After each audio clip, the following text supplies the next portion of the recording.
So guys, what's up? Ito nga pala yung video na OFW na pinauwi ng Pinas dahil daw ay sobrang ganda doon niya. Wow! Sobrang ganda na. Tingnan natin kung totoo ba talaga. Saka ano talaga yung totoong side doon kasi di tayo alam yung totoong nangyari. Sila na nakakaalam yun talaga. Ng amo niya, saka siya.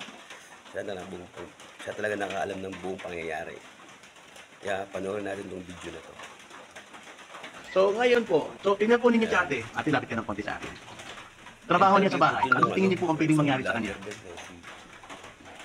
Oh, ayan, tingnan niyo po. At ate, taga saan ka? Taga Jensan. Ilang taong ka na? 25. First time mo mag-abroad? First time mo. Hindi ka ba natakot na ganyan ang itsura mo? Pupunta ka ng Saudi, trabaho ka sa bahay? Pinauwi siya sa dahil sa ilang buwan ka lang sa amo mo? Ang ganda niya. 2 months and 18 days. Tapos pinauwi ka na lang amo. Wala yung inaaway. Na titelo siguro yung amo mo siguro sa'yo. Ano ang mga experiences mo? Buti wala pa nangyayari sa iyo. Pero meron ka na ba nararamdaman? Nabawalan siya na gawin to, ganyan. Bawal mo gano'n. Lumabas na siya nakatapos. Nakatawin lang.